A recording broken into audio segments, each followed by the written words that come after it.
Salut les fans d'apiculture, c'est Mathieu avec vous aujourd'hui.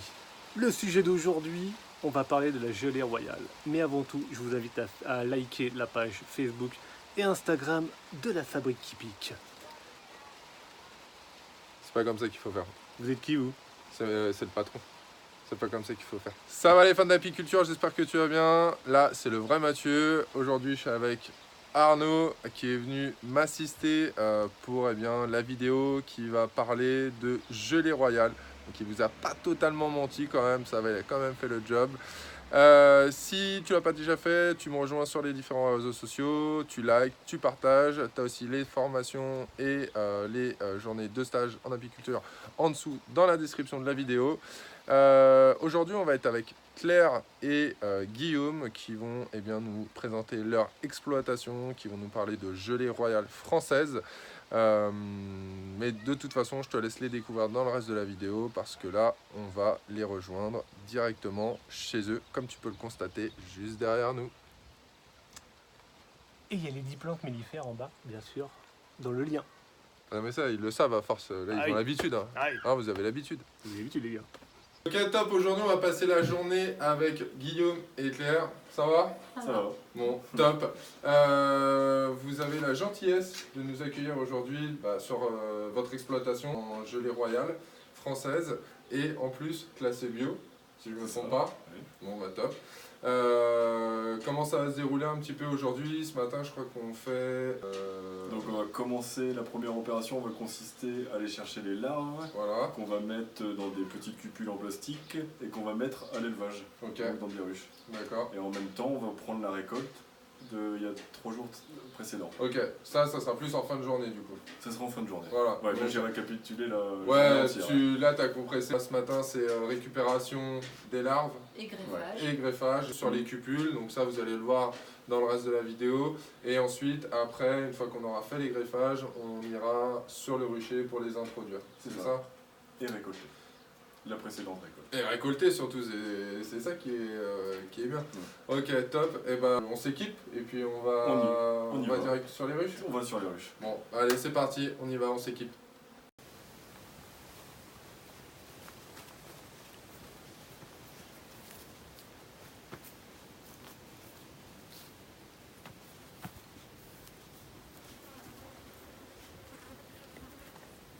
Donc la première opération, là je viens avec, vous voyez c'est un cadre noir qui est vide, Ouais.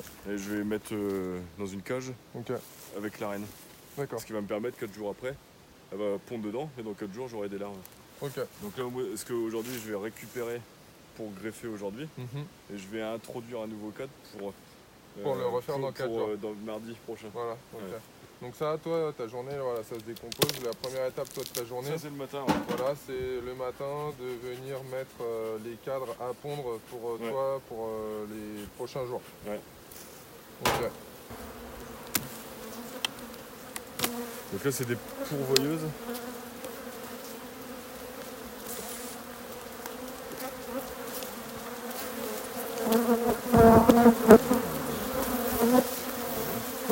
C'est le cadre pour aujourd'hui. D'accord. Là j'ai mes larves que j'ai fait aujourd'hui. Ouais. Ça c'est celui que j'ai introduit hier dans la cage Et donc celui-là, il te sert à... pour lundi. D'accord. Pour greffer lundi.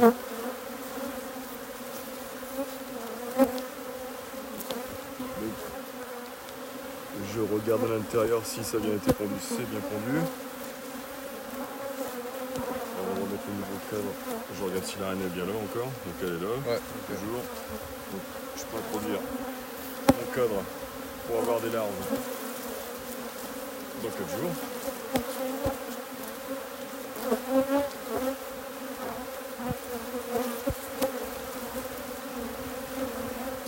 Je le mets à côté.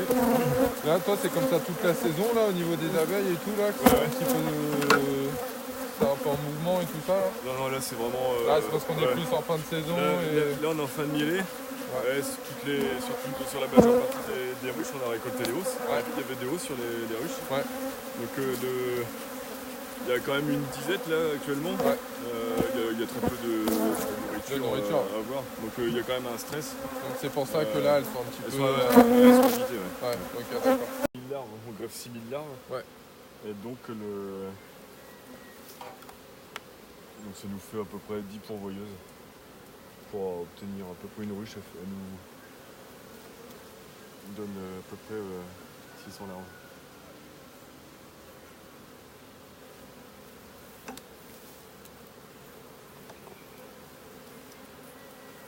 Toi ça te permet de savoir que ta reine elle est toujours là au milieu. Ouais, bah Maya, on le sait, ça va être pondu. Ouais, non mais toi en fait là t'as la grille à reine qui te permet d'isoler la reine sur le cadre Ouais. central, c'est ça? Ouais. Alors en fait, une pourvoyeuse, on travaille en gelée royale. Nous, notre rythme, on fait 2 jours de suite. D'accord. Donc la pourvoyeuse, la reine, elle va être isolée 2 jours de suite dans la cage D'accord. et 1 jour sur les 4 cadres. Le D'accord. fait qu'elle soit sur les 4 cadres 1 jour tous les 3 jours, ça suffit à faire vivre la colonie toute l'année. Là, la colonie, elle est pas D'accord. ridicule. Ouais, bien sûr, bah, c'est clair Ouais. que la Alors colonie qu'elle a est bien. pondu qu'un jour sur Un jour 3 sur 3 de ce côté-là. de ce côté-là. D'accord. Et la colonie, elle a eu une hausse, celle-là. Et toi de l'autre côté tu la remets aussi après C'est là-bas? des cadres c'est nos cadres.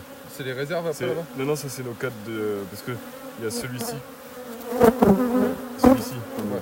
qui va d'être pondu, on va le mettre à côté. Ah, ok. Et là on va prélever. Et là ce sont des réserves de miel. Ok, d'accord.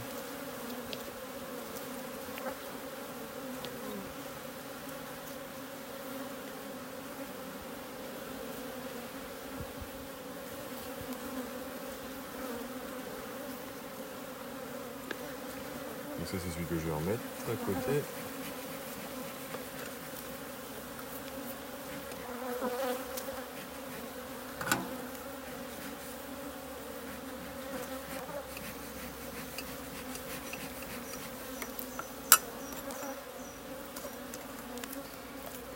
Et là, je vais prendre le cadre que l'on a besoin aujourd'hui.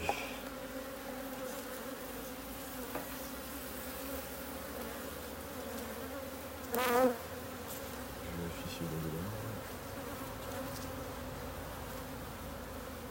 C'est bon. Je mets celui qui était en pompe. Ça c'est pour lundi. Et ça c'est pour lundi.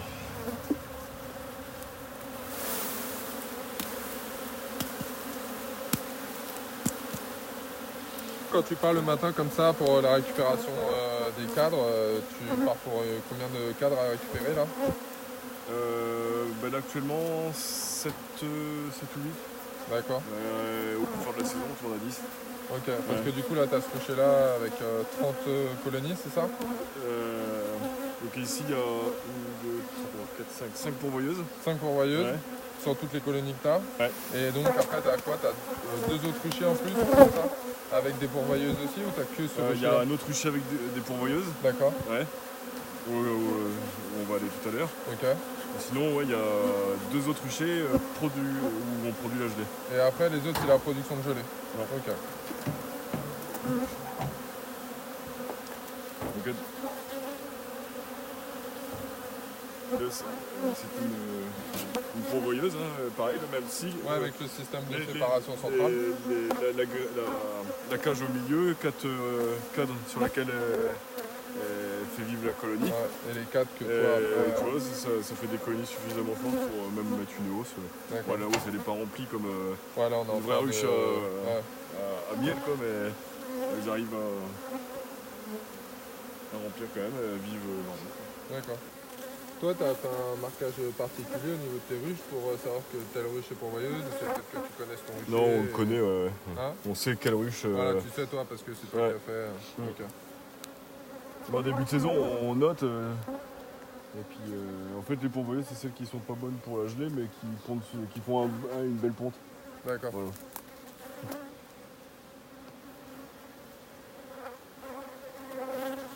Ouais, donc toi, après, au niveau des ruches, ouais, faut que t'arrives, enfin, tu vois un peu la différence entre celle potentiellement qui fait des belles pontes, d'autres qui font assez de gelée royale pour du coup faire la prod. Ouais. D'accord.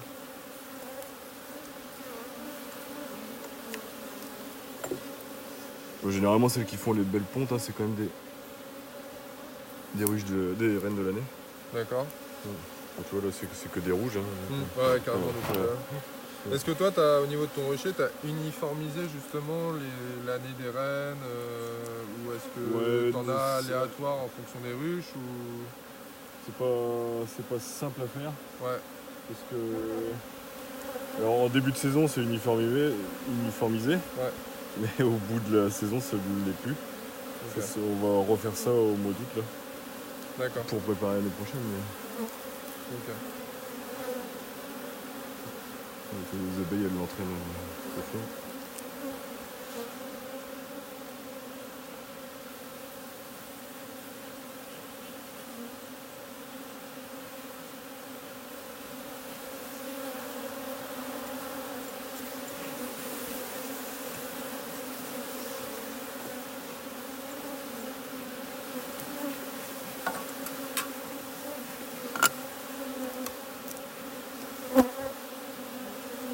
C'est du fait maison le système justement de séparation pourvoyeuse avec la grille à rennes ou t'as dû adapter ou c'est des choses que toi t'as trouvé dans le commerce ou... Ouais. La cage, elle se trouve dans le commerce. Ouais, Mais avant, il y avait une entrée là. Enfin, un clips, une sorte de clips, il faut le faire sauter.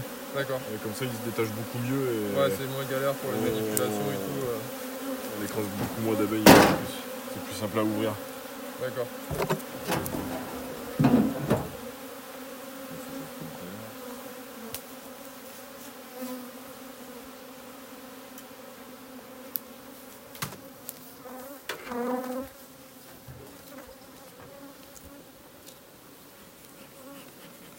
Donc elles sont tous comme ça. 4.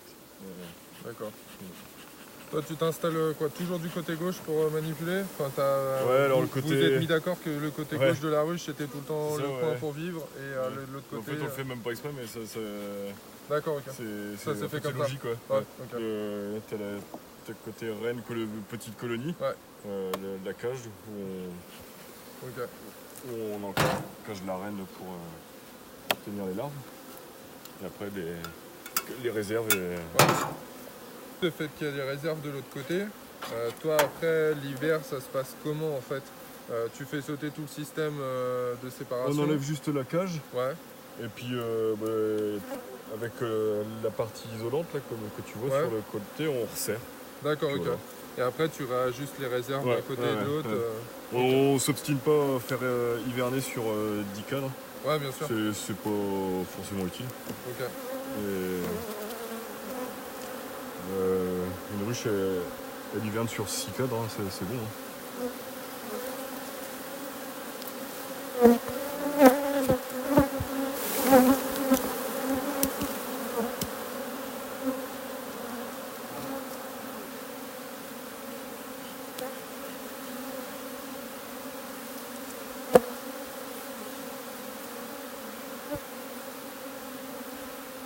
Mathieu, je crois que tu as une abeille sur la tête.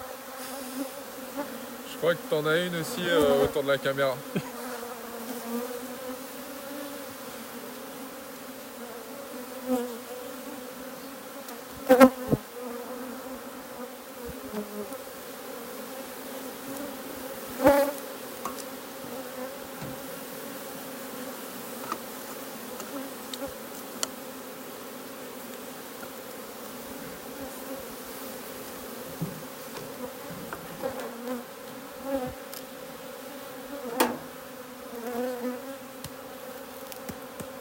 On va aller à notre rucher.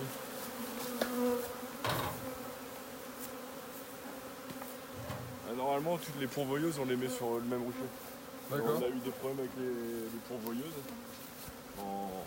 Mais ça nous obligeait à en mettre trop sur notre rucher, puis on n'a pas eu le temps de les ramener. Quand sur tu as un problème avec le pourvoyeuse, c'est par rapport à Parce que quoi? ça a essaimé, on a perdu la reine. Ah ok, Ouais. d'accord. En fait, avec le système là, ça nous arrive quand même d'écraser des rennes. Ok. Ouais, En manipulant. on les manipule tous les jours, donc. Ouais. Ouais, bah après ça Ça- augmente le ça risque, arrive. hein, c'est sûr. Ok. Donc là, normalement, les pourvoyeuses sont sur le rucher le plus proche de l'exploitation. D'accord. Ouais. Ok. Et donc, Fred nous demande pour les personnes qui vont regarder à la caméra, pour ceux qui n'auraient pas compris, pourvoyeuse du coup. Pourvoyeuse, c'est les systèmes c'est les ruches Qui sont destinés à nous apporter les larves les larves que l'on pour faire va les mettre greffages. en élevage. D'accord. Ouais. Ok. Voilà, on a l'explication. Ça, c'est génial le système, hein. Franchement. Bah, pour pas se faire enfumer. Ouais, c'est clair, c'est bon. Parce que dans le fourgon, c'est. Ouais, tu m'étonnes. Ouais. On y va. Arnaud, ce qu'il vous montre pas, c'est qu'en fait, il est dans la voiture, mais le gars a la flemme de retirer la combi quand même. Exactement. C'est énorme, on est quand même en train de rouler, il n'y a pas une abeille, et le gars retire pas la combi. Ah, Ouais, mais- non, il a dit que c'était pas loin, alors je vais pas me déshabiller, Ok. on est juste à côté. Ok, super.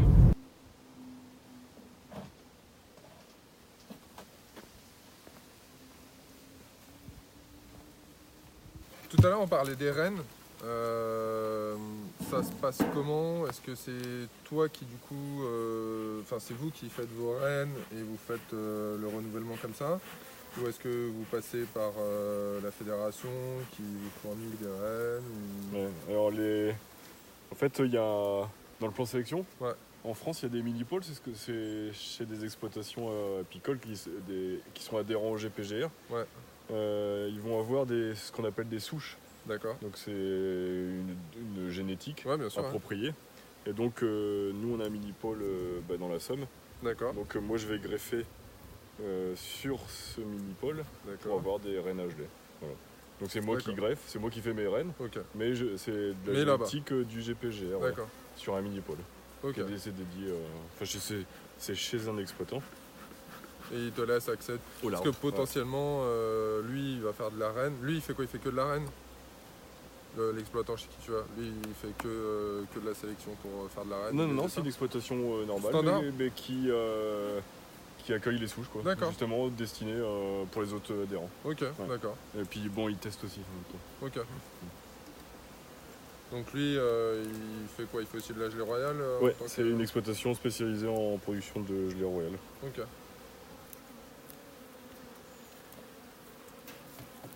Donc là, j'en ai pas prélevé parce que ça n'avait pas marché la dernière fois, il n'y avait pas de conduit. Ok.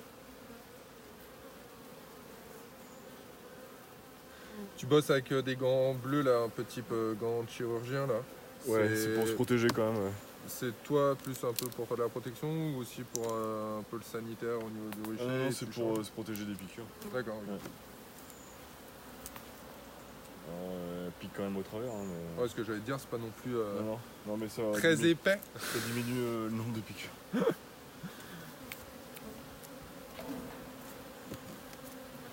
Du coup, j'ai un cadre en moins du coup, sur mes 7. Donc, c'est pour ça que je disais que j'avais manqué de larmes. D'accord. Mais les 6000 larmes qu'on doit faire, je les aurais pas aujourd'hui. Mais il y a toujours une période, c'est la première fois que ça nous arrive dans l'année. D'accord. C'est que il y a toujours un moment où elle ralentisse beaucoup la pompe quand même. Hein. C'est vrai Ouais. que Bon après, C'est- j'aurais dû dire, c'est c'est un la- peu normal. c'est la fin de mielée et Ouais.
l'isolant. C'est de l'isolant. Toiture.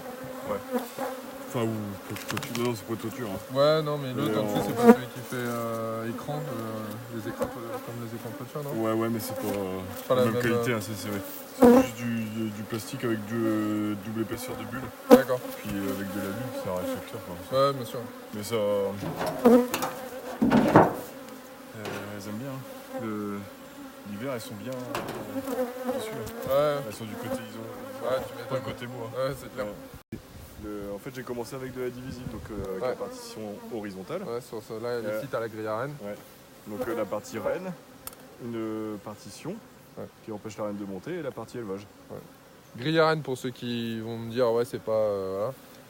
Donc là, ici, on a un dadan classique, corps, avec une partition, mais qui est une partition grille à reine, qui sépare la reine de la partie élevage, mais verticalement. Comme ce qu'on a vu depuis tout à l'heure, en fait, c'est exactement. C'est la même chose que ce qu'on a vu depuis tout à l'heure, en fait. Voilà, sauf que là, au lieu d'être sur du corps d'Adam, là, tu seras sur des éléments fausses, en fait, d'Adam, où tu feras la même chose que sur les corps. Donc chacune a ses avantages et ses inconvénients. Bien sûr. Mais les deux sont pratiques. Hein. Ouais. Ok. Ça marche très bien en divise, ça marche très bien en dadan corps. Ok. Et donc, c'est ce qu'on disait tout à l'heure, là. Il y en a ici. Là. Donc toi Guillaume, tu as mis le petit papier d'IMO en fait vert qui correspond aux couleurs de la reine. C'est ça, et après toi tu notifies le numéro de souche en fait dessus. Et toi ça te sert à titre d'indication pour avoir le suivi, pour... C'est ça, donc on se marque le numéro de greffage, donc c'est le greffage 3. Et c'est l'origine de... Enfin la mère, c'était la 124. D'accord, ok. Ici là c'est la 177. Ok. Ok, d'accord. Cette ruche là elle est équipée d'une balance. C'est ce que je suis en train de regarder. J'avais été heurté sur une ruche connectée là ou... D'accord. T'es en test dessus toi? Non, ça nous informe du poids, de l'évolution des mielés et tout. Ok, non, mais ce que je veux dire, c'est le fabricant ou c'est toi qui as fait la démarche de l'acheter? Non, c'est notre ADA, donc Association de développement apicole, qui a des balances pour les adhérents. D'accord. En fait, les informations, tous les adhérents y ont accès. D'accord. Donc on sait sur un secteur, donc il y a des balances mis un peu partout sur. Là, t'as l'antenne ici. Sur les différentes mêlées, et ça informe les adhérents de.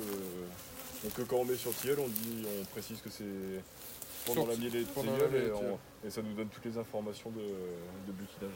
D'accord, ok. Et là c'est uniquement balance du coup sur celle-là. Tu fais uniquement poids. Poids. Ok, d'accord. Okay. C'est déjà c'est important. Hein. Ouais. Et ça donne des informations, on gagne du temps dessus. On sait quand est-ce qu'il faut venir pour poser des hausses ou ramasser. Bien sûr. Et potentiellement ça, par rapport à l'information d'essaimage, tu l'as déjà utilisé ou pas? Ah non. Tu vois pas si ça essaime ou pas dessus? Ça s'informe pas dessus. Ok. Non, parce que si ça SM, du coup, tu vas avoir une réduction du poids. Ah, tu le vois, hein? Ouais, tu le vois dessus, mais quand c'est ça que je voulais dire, en fait, ça fait une descente. Je sais que, en soi, le système, lui, va pas t'indiquer qu'il y a un essaimage. Mais toi, si tu lis la courbe, en fait, tu vas voir une chute de poids, du coup, sur la ruche dessus, c'est ça? Ouais, mais même le matin, on a les butineuses qui partent, et donc le poids de la ruche baisse, et au fur et à mesure de la journée, ça augmente, avec les arrivées de nectar, avec un pic vers 22h souvent. Ok, où tout le monde est rentré. Tout le monde est rentré, tout le nectar est rentré, et à partir de 22h, ça commence à baisser, et commence à évaporer, jusqu'à la sortie, et c'est toujours le même, cycle. Ok. Alors Arnaud? Alors, on est en train de voir, il y a la nouvelle salle d'extraction. Chambre chaude. C'est nouveau. Chambre chaude, là, tu disais? Ouais, on va rentrer.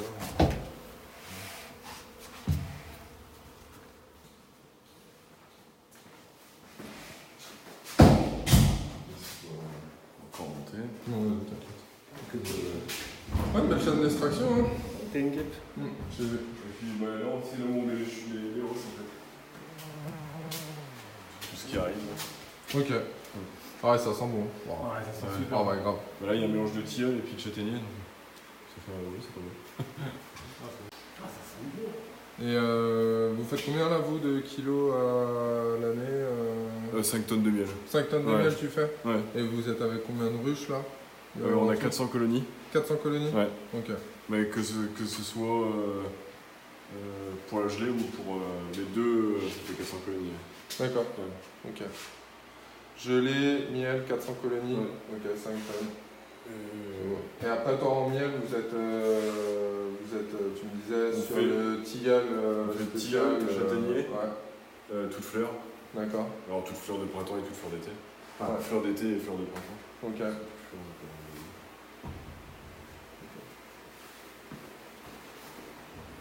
Et là, vous allez, là, tu fais quoi? Tu t'attends de diminuer un petit peu le taux d'humidité ou le temps On de... attend de mettre ça en place. Ça vient tout juste d'arriver apparemment. On fait ça. Ça fait un mois qu'elle est là. Ok. On avait ça fixé, on a fixé ça hier. C'est une potence en fait. Ça prend la hausse. Ouais. On la pose là. Là, t'as un déboxer. Ouais, ça laisse. Après, vous poussez la main et ça. Et après, la réalisation des épargnateurs et tout. Mais c'est pas encore. Bon, ça doit marcher, hein, ça marche. Ouais. Mais c'est juste que. Faut qu'on fixe encore la centrie et puis. Ok. Et puis quelques petites finitions. Laver parce que ça sort d'usine. Ouais. T'es passé par. Comment, ouais. Ok. Bah, ils sont. Bah, c'est du bon matos. Ouais, c'est clair. C'est clair. Ils sont disponibles et tout. Ouais, niveau pro, ils suivent bien tout ça. Ouais. Un peu de retard, mais. Bah, on l'avait pas au printemps.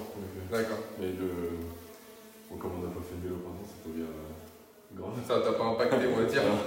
Mais Parce que toi, après, t'avais quoi là? T'avais un extracteur ouais, classique. Hein. Classique. Ouais. Ouais, c'est sûr que là, avec 5 tonnes, ça commence à causer un petit peu, j'ai envie de dire. Ouais, on se suréquipe, mais c'est pas. Nous, on veut pas passer de temps. Si en 2 jours c'est fait, c'est bien. On n'est pas c'est ça en fait. Après, tout est notion de temps. En fait, est-ce que tu veux pas dépenser et passer plus de temps, ou est-ce que tu passes moins de temps mais tu dépenses un peu? L'important, il est à passer sur les ruches, il est pas là. L'extraction, c'est clair. Ouais, t'as raison. Donc, voilà. Ok. Donc ça, ouais, dimanche on le finit, et puis normalement le 10, on commence à extraire. Ok. Donc là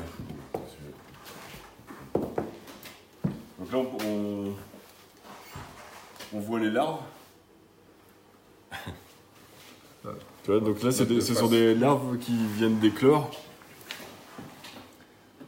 Et c'est celle-ci que l'on va mettre à élever cet après-midi. Donc l'étape du matin, elle va consister à prélever ces larves avec un petit appareil, ça s'appelle un picking. Salut les guêpes.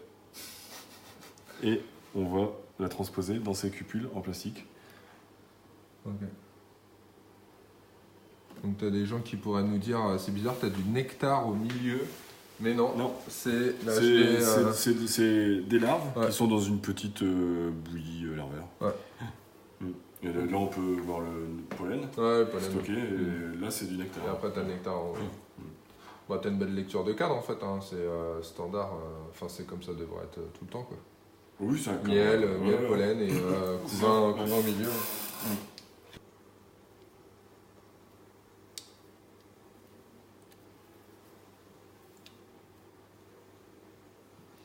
Une particularité du coup quand tu fais là le picking comme ça, tu dois la repositionner comme tu l'as trouvé ou... Ah non, tu prends la larve, Ouais. tu la mets au fond, faut juste qu'elle soit au fond, avec un petit peu de bouillie pour pas qu'elle sèche, parce qu'en fait là on commence, tu vois, il est 9h et en fait on n'est pas aux ruches en 16h. Ok. Donc faut surtout pas... Une larve c'est très solide. Ouais. Enfin, c'est vraiment costaud et la seule chose qui peut lui arriver c'est de sécher. Ok. Mais là elle va... Parce que des fois on peut entendre, enfin moi j'ai déjà entendu le fait de vraiment la prendre et de la poser dans l'état, enfin dans de la façon où elle était mise au niveau du cadre. Donc ok. Ouais, moi aussi je pense que c'était toujours entendu comme quoi c'était délicat. Ouais, c'est pour ça. Okay. C'est super costaud une larve. Tu peux me permettre? Ouais, si tu veux la filmer ou n'importe. Ouais, donc là on voit bien au fond, on voit bien les larves.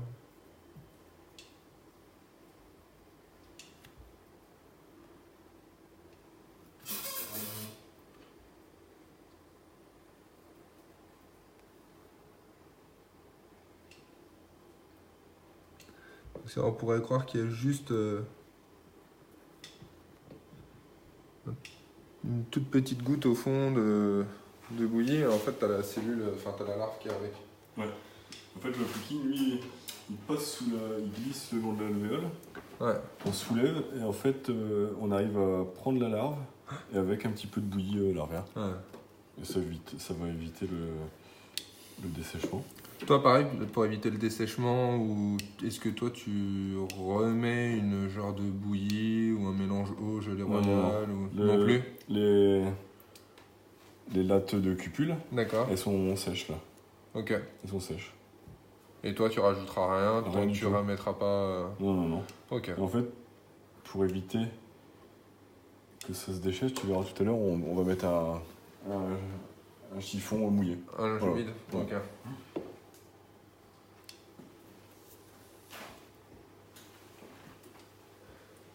Et là, avec ce que tu as récupéré, et du coup le temps de greffage, tu vas en greffer combien là sur en la théorie, journée, là on greffe 6000 larves. À la journée là comme ça? Ouais. Ok. Et aujourd'hui, malheureusement, Un petit peu moins. on a vraiment. C'est à peu près ça, on fait entre 6 et 7000 larves. Pour à peu près 50 ruches de production. 50 ruches de prod en gelée royale. Ok.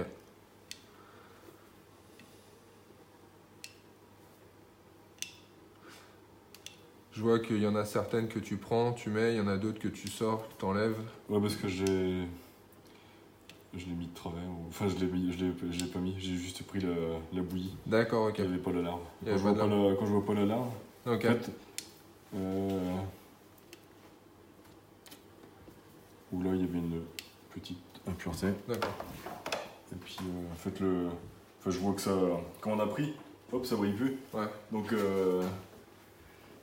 je prends là où ça brille, et en fait je vérifie si c'est bien au fond. Je me fatigue pas à regarder si. Parce qu'en fait c'est quand même fatigant. Ouais, je pense que ça doit demander quand même une certaine concentration sur le fait Mais de... c'est une habitude, hein, c'est. Avoir une bonne vue aussi. Ouais.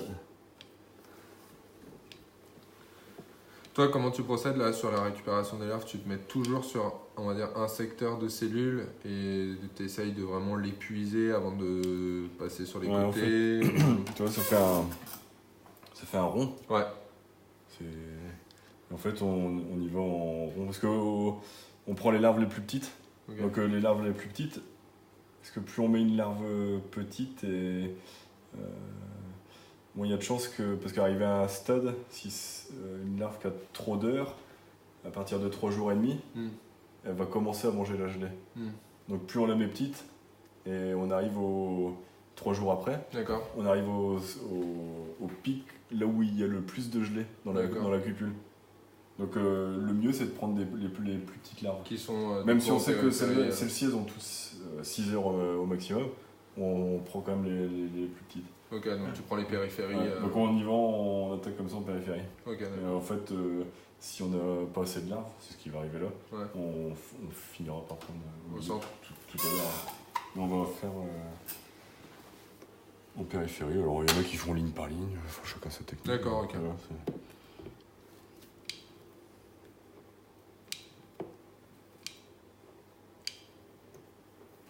ça te demande combien de temps là en greffage comme ça là sur, on greffe à peu près 1000 larves à l'heure. Ok. Donc là on y est pour normalement des deux.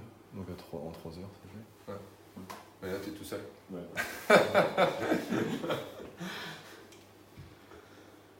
Même pas il a récupéré la main d'œuvre gratuite. Ah apparemment je pense que j'ai pas encore la dextérité que Guillaume a.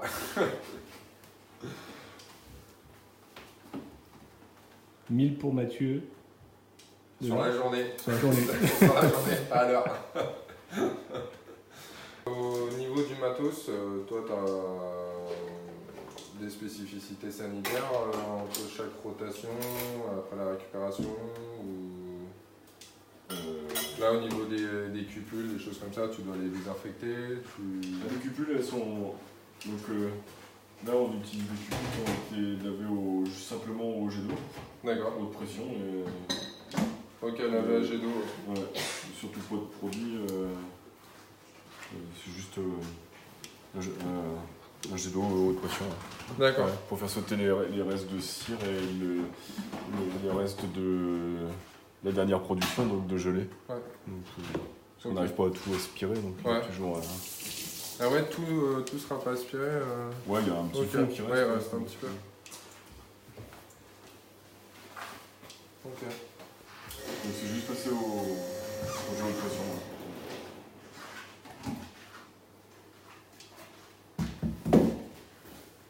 J'aime bien en tout cas parce que, moi j'avais déjà vu, pas moi en perso direct, hein, mais j'avais déjà vu des personnes qui commençaient à faire du picking comme ça.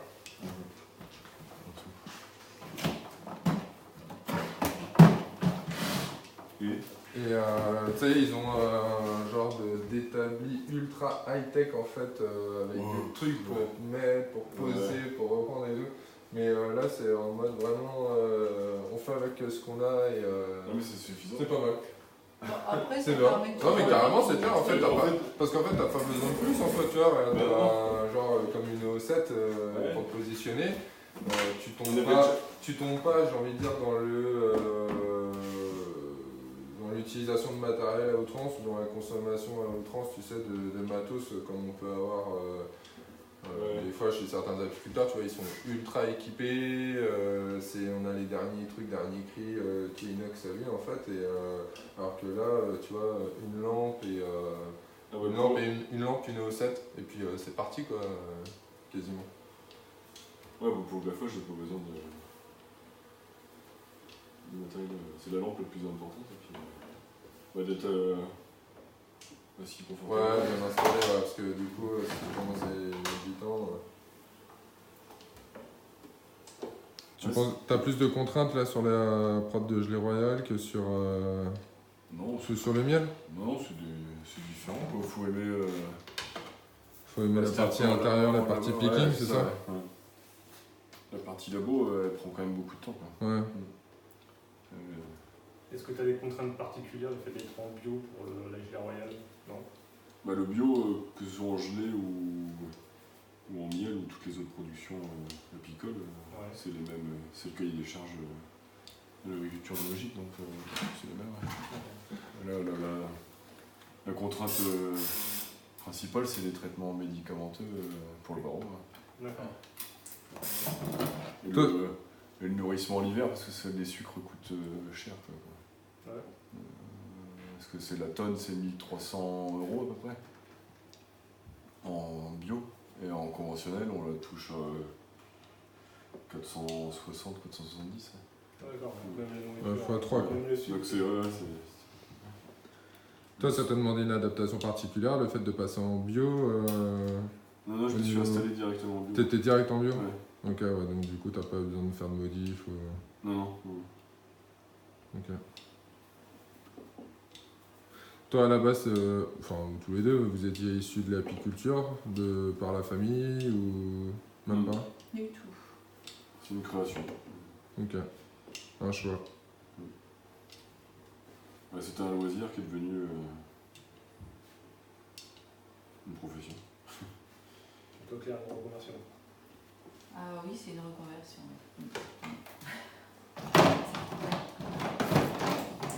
Ça n'a pas été trop dur pour toi? T'as pas eu peur de tout lâcher pour te lancer à l'eau? C'est...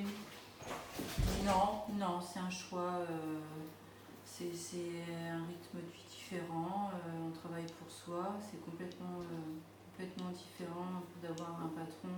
Et voilà, c'était... Ouais, non, je trouve ça...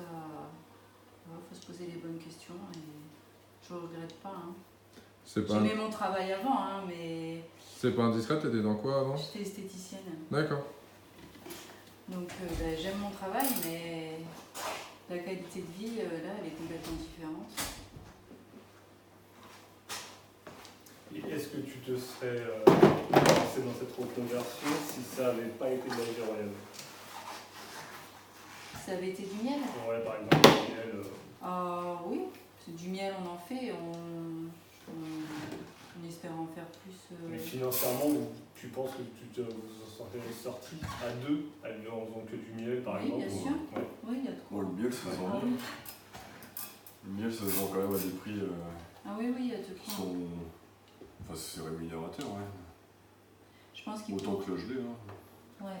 Mais la gelée a quand même un attrait économique peut-être plus important que le miel, non? Par rapport à...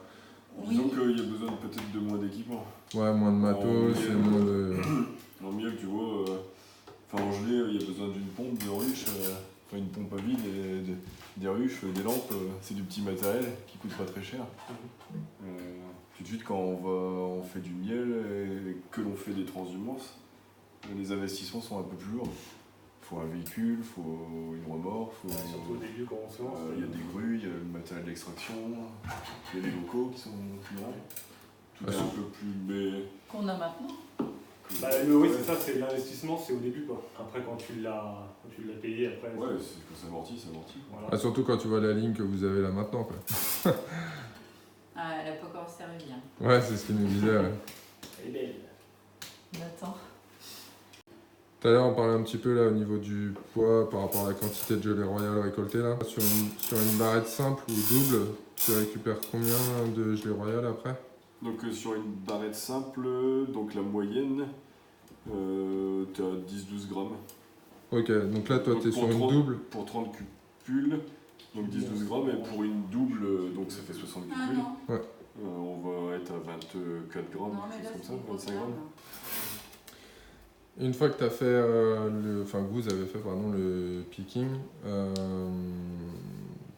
toi tu replaces quand le cardo dans la ruche? Dans la journée ou... Ouais, celui-là, ouais. Celui-là, il sert que à être destiné. On va prendre toutes les larves. Ok. Donc il va plus rien rester. D'accord, ok. Et en fait, on le passe au Karcher aussi. Ok. Et il va resservir une prochaine fois. Ah ouais, ok, mais du coup il sera en fait, complet. c'est des cadres. Parce qu'en fait, pour greffer, t'as besoin de. Le top, c'est d'avoir un cadre noir. Ok. Donc ça se voit bien. D'accord. Tu vois bien les larves au fond. Ok. Et donc, quand t'as un bon cadre, tu le réutilises. Ok. Et là, utilisé tout en fait, on a le stock. Ok, du coup tu le passes à la flotte et c'est. Pour faire sauter les dernières larves qu'on n'aurait pas pris. Ok. Et c'est reparti. D'accord. Parce que si tu remets comme ça. Ouais, c'est ce que les j'avais. quelques larves qui restent vont être réélevées. Ouais. Donc tu vas te retrouver avec des grosses, des petites. Ouais, justement, c'est. Là, en fait, on a que. C'est là où je voulais en venir, justement, c'est le fait que tu le réintègres pas parce que ce qui reste, elles vont élever. Ok, elles vont pas les supprimer ou. Non, elles vont les réélever. Ok. Vous êtes sur une production assez conséquente par rapport à ce que vous faites à l'année. Vous faites combien à l'année déjà? Entre à peu près 100 kilos. Ouais. Est-ce que tu penses que c'est possible que quelqu'un se fasse entre guillemets sa petite production perso Oui. à petite échelle? Pour une consommation perso, c'est facile de faire une centaine de grammes assez facilement avec n'importe quelle abeille. Ouais. Faut juste acquérir la technique et puis c'est bon. Hein. Parce que là tu disais, du coup toi là vous prélevez au 4e jour, c'est ça? Ouais. Ok. Juste après le stade d'œuf. Ouais. Ok. Donc c'est pas compliqué, c'est comme un élevage de rennes. Ouais. On est courte en fait. Ouais, parce que tu mets fin pour la récupération. C'est quelqu'un qui a déjà entre guillemets sur une base d'élevage de rennes. Ouais, Il pourrait potentiellement faire sa petite production en perso dessus. Ouais. Ok.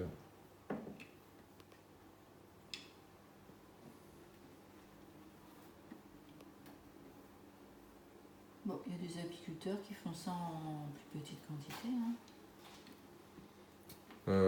Tu veux dire apiculteurs professionnels. Hein. Tu veux dire en professionnel? Oui.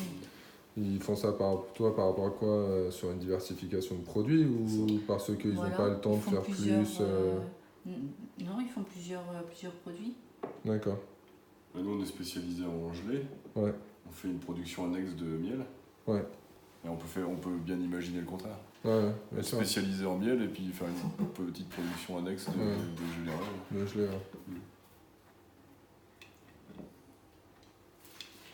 Et en version pro, tu penses que c'est plus viable économiquement de se spécialiser, on va dire, sur un pan de l'apiculture ou d'être, entre guillemets, multi-produit comme ça?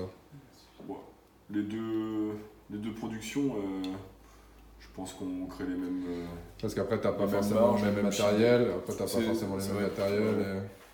Ça va être une question d'investissement au départ. Ouais. Mais après, que ce soit spécialisé en miel ou en gelée, je pense que d'un point de vue viabilité économique de l'exploitation, ça doit être à peu près la même chose. Ce qui est certain, c'est qu'il y a besoin de matériel beaucoup moins onéreux pour produire de la gelée. Ah, elle avait une chasse. Non, c'était le tonnerre. Le Concorde. C'est le Concorde qui vient de passer, ouais. Sur tout ce qui est lard, picking, il faut faire ça au niveau des conditions, qu'il ne fasse pas trop sec pour éviter que la larve sèche. Est-ce qu'il faut éviter les UV? Est-ce que tu as des conditions particulières par rapport à ça? Ce qui est le plus gros risque, c'est que la larve sèche entre le moment où on la met dans notre cupule et entre le moment où on va l'introduire dans une ruche. C'est vraiment que la larve risque de sécher. Mais avec le simple fait de mettre un linge vide, c'est largement suffisant. Après, sur les UV, en fait, quand on est sur le rucher, on introduit directement. Donc ça reste pas comme ça, la lumière. D'accord. Mais quelqu'un, imaginons à plus petite échelle, qui veut faire genre ça dans sa voiture, puis il prend un câble, il se met à l'arrière, il fait un peu de picking, c'est pas... Non. Ça va pas détailler, D'accord. Donc vous, après, avec les conditions météo, tout ça, de toute façon, il faut respecter les délais, je pense, c'est ça. Si vous avez mis les cadres et qu'il faut récupérer à 4 jours, même si potentiellement la météo n'est pas tip-top, il faut récupérer dans tous les cas. Dans tous les cas, En fait, c'est planifié par horaire. À telle heure, c'est d'aller chercher les cadres pour avoir les larves. À telle heure, on greffe. Et puis à telle heure, on va introduire dans les ruches. Vous êtes peut-être un petit peu moins dépendant, on va dire, des mielés. De tout ce qui peut être mielé, on va dire, de l'extérieur en fait.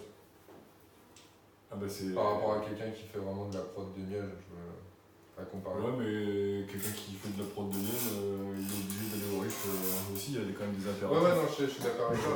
Ce que je veux dire, c'est que là, par exemple, si tu peux avoir, entre guillemets, tu peux avoir une mauvaise saison au niveau du miel parce que tu as eu une intempérie, tu as eu quelque chose. Du coup, vous, ça vous affecte peut-être un petit peu moins. On peut le rattraper, parce on peut redonner à manger, on peut pallier au manque de nourriture. Par rapport à ça. On peut stimuler au miel. On a remarqué quand même, quand il y a des intempéries, il y a une moins bonne acceptation. D'accord. Donc moins bonne récolte. D'accord, donc ça joue quand même dessus aussi, Mais qu'aujourd'hui, un temps orageux, c'est pas terrible. Au niveau des acceptations. D'accord. Ce qu'on va introduire. Si toutes ces lattes-là, on sait qu'il y aura un tout petit peu moins d'acceptation. D'ailleurs, au niveau du taux d'acceptation, vous êtes en moyenne, combien? 80%. 80%. Après, pour la fin de production, ça se passe comment? C'est vous qui décidez de mettre un stop parce que soit il n'y a plus assez de larves ou la météo se dégrade de trop, ou est-ce que c'est plus par rapport à l'abeille et à la reine Est-ce qu'il y a une saison pour la fin de la gelée? Après août, déjà fin juillet, ça commence à devenir un petit peu plus difficile. Et fin août, ça devient vraiment très difficile. Okay. Nous, on va arrêter quand on a produit pour notre clientèle, quoi. Donc ça, c'est le minimum. Après, on peut pas non plus...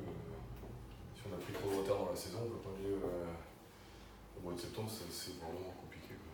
On l'a déjà fait, début septembre. Ouais, mais c'est pas... Mais c'est des petites levées, on fait vraiment pas grand-chose. Vous commencez l'année, en fait, en ayant déjà un objectif de quantité prédéfini Oui. Que vous avez vu avec vos clients, enfin avec vos acheteurs, en fait. C'est ça. Oui. D'accord. Ouais, donc ça met un peu la pression quand même. Oui. Ah ouais, non, parce qu'en fait, je pensais pas que c'était dans ce sens-là, en fait. On va essayer, on produit... Là, après, tout à l'heure, on disait qu'on pourrait produire beaucoup plus. Ouais. Et on est obligé de dire aux clients qu'on pourra pas aller plus que ça, un seuil, quoi. Ouais. D'accord. On peut pas produire non-stop. Ouais.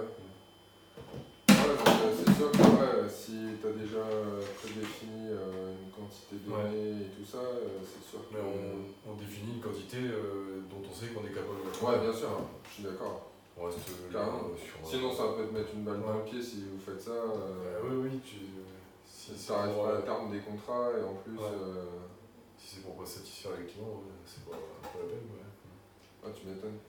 Faut rester en bon terme avec eux. Au niveau des abeilles, tu travailles avec quelle variété d'abeilles pour faire de la gelée royale? Donc c'est une abeille sélectionnée au sein du GPGR, il y a un plan de sélection. On donne pour différents critères, on sélectionne sur ces critères-là ce qui convient aux apiculteurs, producteurs de gelée. Donc le critère principal, ça va être de produire forcément de la gelée, d'être autonome en aliments, et puis forcément résistant aux différentes maladies de l'abeille. Ok, d'accord. Après, c'est vrai que tu en as beaucoup qui sont, par exemple, en bugfast. Là, ça n'a rien à voir par rapport à ce que... Non, la bugfast, elle ne ferait pas autant de gelée, elle n'est pas très bonne éleveuse. Ouais. C'est une abeille idéale pour la production de miel, mais pas pas en gelée royale. C'est plus orienté type ligustica, c'est ça? C'est une base ligustica qui a été adaptée, on va dire. Adaptée selon les besoins des apiculteurs. La région aussi. Il y a beaucoup de croisements quand même qui ont été faits, mais c'est une abeille qui reste, comme on dit, jaune, quoi. Ouais. Qui est assez prolifique, qui fait des grosses quantités d'abeilles. Parce que c'est vrai, vous avez pu voir sur la vidéo tout à l'heure, mais sur le début, les colonies sont quand même très populeuses. C'est vraiment de belles colonies. Ouais, pour produire de la gelée, il faut pour que les abeilles sécrètent il faut beaucoup de nourrice pour sécréter cette gelée royale. Donc il faut vraiment beaucoup d'abeilles. Tout à l'heure, tu disais que tu avais un autre apiculteur pro là, qui était autour de 18 km là, apparemment. Au niveau gelée royale, est-ce que tu sais à peu près le nombre que vous êtes, soit dans la région ou en France, par rapport à la production qui est faite? Alors en France, on est 100 adhérents au GPGR. D'accord. Et ce qui correspond à une production de 2 tonnes 5 à peu près. 2 tonnes 5 ? Ouais. Et en Haute-France, on doit être 4 apiculteurs adhérents au GPGR. D'accord. Ok. Et en conso annuel, en France, par rapport à... C'est 2 tonnes et demie, c'est ça que tu disais? Alors, la production sous label GRF, c'est 2 tonnes et demie à peu près. Et la consommation, elle est beaucoup plus importante puisque nous, on représente que 2% de la consommation. Ah ouais, donc toi, derrière ton écran, tu as bien entendu 2% de la consommation française. Ouais, et sous label GRF. Le reste, c'est d'autres productions françaises, mais c'est presque insignifiant. Ouais. Et le reste, c'est que de l'importation. Ah oui. Donc on va y venir, de l'importation. Et après, c'est principalement de l'importation quoi, asiatique, Amérique latine. Chine. Ouais. C'est Chine. Okay. Et par rapport à ça, est-ce que, il y a un suivi, un contrôle qui est fait par rapport à l'importation faite? Je doute forcément des contrôles, et on n'est pas du tout sur une même qualité. Ouais. Les gelées d'importation sont systématiques. C'est des gelées produites avec nourrissement au sucre des abeilles. Ah ouais. C'est pratiquement systématique. Ok. Il n'y a que le GRF et le bio qui garantissent. Le bio français qui garantit que ce soit pas nourri des abeilles nourries au sucre. sigle-là. Ouais, voilà, vous avez le logo GRF. L'importation, on la retrouve beaucoup en pilier, comme on fait nous au GPGR. Ouais. C'est beaucoup de la gelée que destinée à l'industrie pharmaceutique ou pseudo-pharmaceutique, dans des ampoules, dans des gélules. Par rapport à l'importation chinoise, tu veux dire? Par rapport à l'importation. Ouais. Donc c'est principalement tout ce qui va être gelé mais coupé en fait. Ouais, dans des préparations, sous forme d'ampoules. Ouais. Qu'on appelle complément alimentaire. Ouais, les compléments, ouais. Exact. Bon Mathieu, pour les sur la paroi. Ouais, ok. Alors, attends, pour les internautes, Mathieu, qu'est-ce que tu fais? on s'essaye au picking. C'est pas ma spécialité. Hein. La fabrique qui pique. Fait du picking. Ok, ça a l'air bon. Montre à la dame avant. Pour pas te faire de bêtises. Tiens, voilà. Sur la bordure, il me semble. Ouais, très bien. Ah. Ça y est. Ici, ça y est. Il est validé. Attends, je regarde pour la remettre ici, je crois qu'il n'y en a pas. Et ouais, regardez, elle est là. Hein. Ici, là. Non, celle-là. Ouais, on la voit. Bon, Notre je suis prochaine. je suis validé. Bon, bah laissez tomber, il n'y a plus de job à prendre en fait. Plus de job, c'est fini. Il a piqué la place. Bon, comme tu peux le constater, on vient d'arriver à quasiment 1 heure de vidéo. J'ai donc décidé de faire ce reportage sur la gelée royale française en 2 parties. Sur cette première partie, tu as vu la récupération des larves le matin, plus la partie picking. Voilà. Et sur cette partie 2, on va terminer le picking et on va passer à la mise en place des nouvelles cupules dans les ruches et à l'extraction, la récupération de la gelée royale dans les cupules qui ont été récupérées l'après-midi. Donc, eh bien, sois un petit peu patient, je vais très rapidement éditer la deuxième partie sur la gelée royale. Si tu ne l'as pas déjà fait, eh bien, rejoins-moi sur les différents réseaux sociaux. Tu as encore l'ebook offert dans la description. Et n'hésite pas à t'abonner et aussi à déclencher la petite cloche qui sera juste à côté du logo s'abonner pour eh bien, être averti de la sortie de la partie 2 sur la gelée royale. Je te souhaite une bonne journée ou une bonne soirée en fonction de quand tu regarderas la vidéo. Et moi, je te dis à très bientôt. Ciao, ciao.